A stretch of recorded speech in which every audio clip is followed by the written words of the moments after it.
हम लोग ये जानते हैं कि बाबा साहेब ने हमको बहुत सारे हक अधिकार दिए और बाबा साहेब ने हमें जो हक अधिकार दिया और वो दस्तावेजी सबूत वो संविधान है।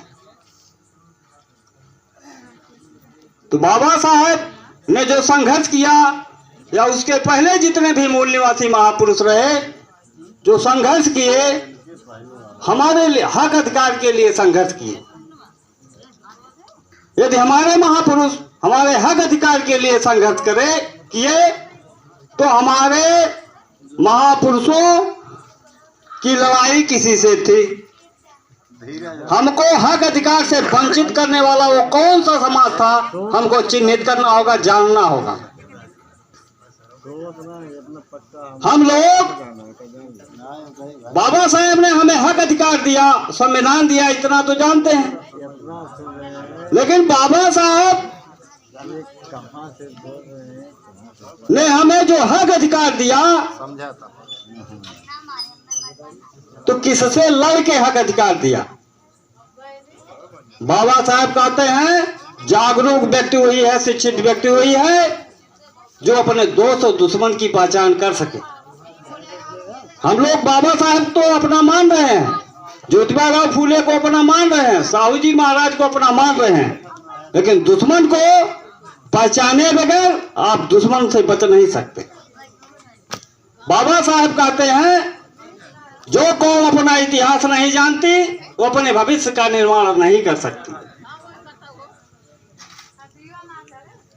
जो कौम अपना इतिहास नहीं जानती वो अपने भविष्य का निर्माण नहीं कर सकती। फिर बाबा साहब ने कहा जो लोग इतिहास से सबक नहीं सीखते, इतिहास उन्हें सबक सिखाता है। जो लोग इतिहास नहीं जानते, जो हमारे महापुरुषों के साथ तो धोखेबाजी हुई, यदि हम लोग दुश्मन को नहीं समझ पाएंगे, धोखेबाजी को नहीं समझ पाएंगे, आज के समय में उनकी वंशजें जो है, हम लोग उनके षड्यंत्र और धोखे से बच नहीं सकते। भारतीय संविधान भारत में है और हर साल 26 जनवरी को बताया जाता है कि भारतीय संविधान 26 जनवरी 1950 को लागू हो गया।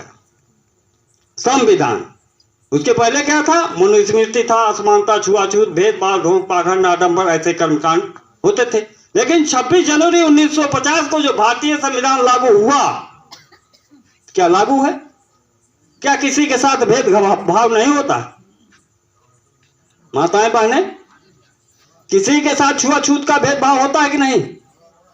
हो रहा है कि नहीं? आज अरे बोलिए ना।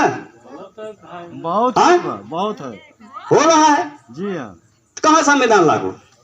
आज भी छुआछूत यदि हो रहा है और हर साल बताया जाता है 26 जनवरी 1950 को भारतीय संविधान लागू हुआ, इसका क्या कारण है?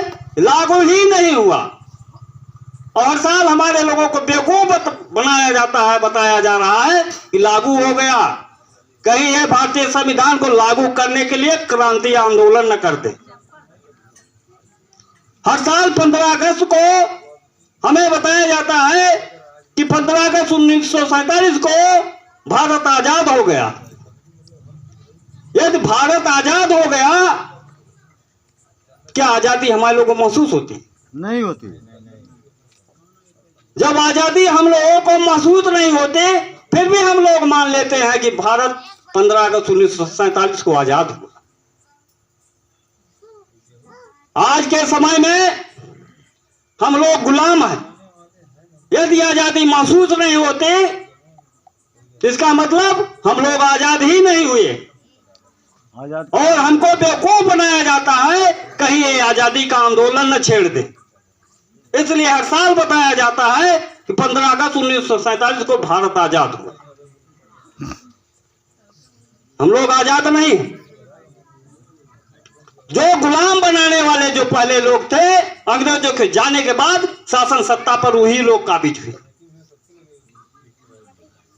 बाबा साहेब का सपना था। मिशन क्या होता? मिशन माने सपना, हमारे महापुरुषों का सपना। और सपना किसके लिए? क्या बाबा साहेब अपने लिए कोई सपना देख रहे थे भविष्य में? या अपने पीढ़ियों के, सिर्फ अपने पीढ़ियों के लिए, वो सपना आपके आने वाली पीढ़ियों के लिए देख रहे थे। बाबा साहब का सपना था, उनका मिशन था, हम इस मूल निवासी बहुजन समाज को शासक कर्ता जमात बनाना। बाबा साहब ने कहा, जाके लिख दो अपनी दीवारों पर, हम इस देश के शासक हैं। कब कहा था? जब हमारे लोगों के पास मिट्टी की दीवार भी नहीं होती थी, दीवार तो होती ही नहीं थी। फिर भी बाबा साहब ने कल्पना किया, भविष्य में हमारे लोग मिट्टी की क्या, ईंटों की दीवार, पक्के मकान बनाएंगे, अच्छे अच्छे बिल्डिंगों में रहेंगे। रह रहे हैं नहीं? सबको तो नसीब नहीं हो रहा है। तो हमारे जितने भी महापुरुष रहे, संघर्ष किए, तो जो उनको जो हमारे लोग हक अधिकार, जो लोग वंचित करने वाले जो समाज है, वो है ब्राह्मण, क्षत्रिय, वैश्य, आर्य नाम का जो विदेशी।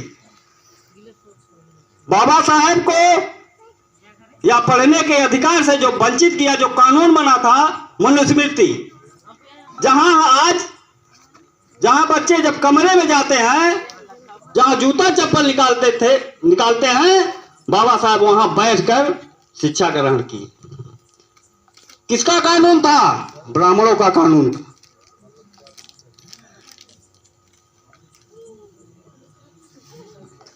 हमको धन रखने के अधिकार से किसने वंचित किया? ब्राह्मणों की व्यवस्था ने।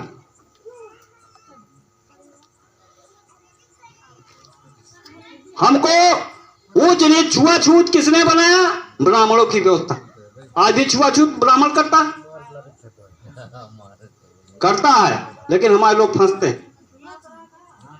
छुआछूत का भेदभाव हो रहा है, आज भी हो रहा है, और बहुत सारे लोगों के साथ नहीं हो रहा है। बहुत सारे लोगों को अपना दामाद पनोई बनाता है।